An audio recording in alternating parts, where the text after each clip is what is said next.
नमस्कार, मी डॉक्टर मच्छिंद्र बांगर महाराष्ट्रातील हवामान परिस्थितीसंदर्भात ताजी अपडेट देणार आहे. आपण बघतो की बंगालच्या उपसागराच्या दक्षिण टोकाला किंवा अरबी समुद्राच्या दक्षिण टोकाला ढग जमा होऊ लागले आहेत. त्यानंतर WD पाठी WD येतोय उत्तर भारतामध्ये आणि याचा प्रभाव हा भविष्यात म्हणजे 17, 18, 19च्या दरम्यान, त्याचबरोबर 21, 22च्या दरम्यान तयार होण्याची शक्यता आहे. ते आपण बघणार आहोत. सध्या भारताच्या उपग्रहीय छायाचित्राचं निरीक्षण केलं असता केवळ केरळ तामिळनाडूच्या आजूबाजूने ढगाळ परिस्थिती आहे किनारपट्टी भागामध्ये, पण त्याच वेळेस पाकिस्तान मार्गे उत्तर भारतामध्ये हलके WDचे प्रभाव निर्माण होण्याची शक्यता आहे. या परिस्थितीत काय बदल होतोय हवामानात तो आपण बघणार आहोत. स्कायमेट मॅपनुसार आज 15 तारखेला उत्तर भारताच्या दिशेने एक WD झेपावताना दिसतोय. तामिळनाडू आणि केरळच्या दरम्यान एक कमी दाबाचं क्षेत्र तयार होणार आहे. त्यानंतर आपण बघतो की या दोन्ही सिस्टम काहीशा कमजोरच आहेत,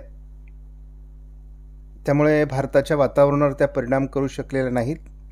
18-19 तारखेला देखील महाराष्ट्रात फारसं वातावरण तयार होणार नाही असं स्कायमेटचं मत आहे. मात्र 22 तारखेला स्कायमेटने महाराष्ट्रात पावसाळी वातावरणाचा अंदाज दिला आहे. हे पुढे 23, 25, 26, 27, 28, 29 तारखेपर्यंत राहण्याची शक्यता आहे. आणि याला WD आणि दक्षिण भारतात तयार होत असलेलं कमी दाबाचं वातावरण हे एकत्रित कारणीभूत आहे. मी शेतकऱ्यांना नेहमीच शिकवलेलं आहे की जेव्हा दोन्हीकडे पावसाची परिस्थिती निर्माण होते, म्हणजे दक्षिण भारतामध्ये आणि उत्तर भारतामध्ये, तेव्हा त्याच्यामध्ये ट्रपलाईन तयार होते आणि महाराष्ट्रात पावसाळी वातावरण तयार होतं. आता या पावसाचा प्रभाव कुठे पडणार आहे तेही आपण थोडा अंदाज घेणार आहोत. आपण 17 तारखेला या मॉडेलमध्ये बघितलं, ECMWF मॉडेलमध्ये, तर उत्तर भारतात WD येतोय, दक्षिण भारतात पावसास अनुकूल अशा प्रकारचं कमी दाबाचं वातावरण तयार होतं आहे. महाराष्ट्रात त्याचा परिणाम 17 तारखेला दिसत. 18 तारखेला या वातावरणात विशेष प्रभाव महाराष्ट्रामध्ये दाखवलेला नाही. 19 तारखेला याचा फारसा प्रभाव महाराष्ट्रात अजून दिसत नाही.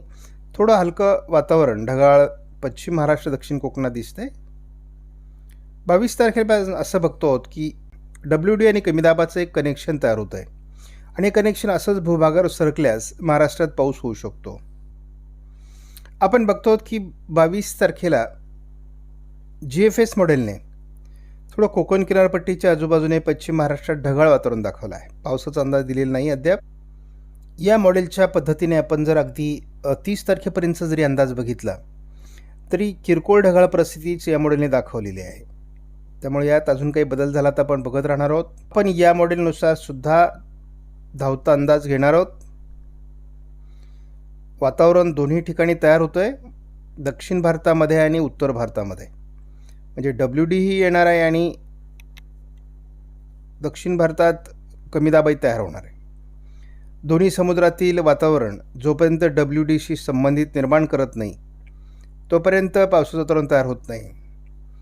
याही वातावरणामध्ये केवळ कोकण किनारपट्टीला ढगाळ परिस्थितीचा अंदाज देण्यात आलेला आहे, परंतु हे वातावरण महाराष्ट्राकडे सरकेल असा अजून अंदाज आहे. त्यामुळे अंदाज बदलत राहणार आहे. आपण बघतो बंगालच्या उपसागरातून आणि अरबी समुद्रातून दोन्हीकडून पावसाची परिस्थिती थोडी महाराष्ट्राकडे सरकेल.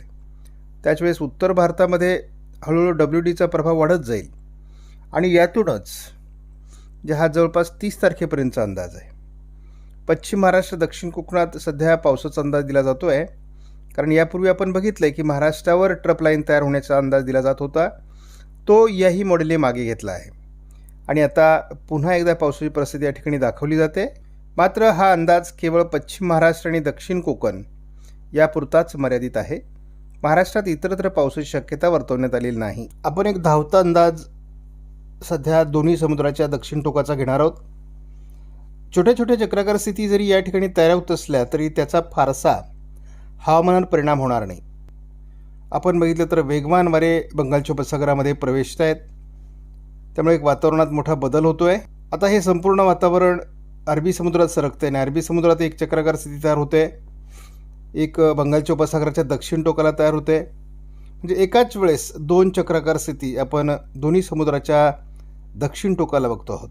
आणि कशा पद्धतीने हे कमी दाब क्रिएट होत आहेत, तर आपण बघतो की पहिला कमी दाब जरी अरबी समुद्राच्या दक्षिण टोकाला असला तरी दुसरा कमी दाब देखील बंगालच्या उपसागराच्या दक्षिण टोकाला आहे. एकाच वेळेस दोन चक्राकार स्थिती आपण दोन्ही समुद्राच्या दक्षिण टोकाला बघतो.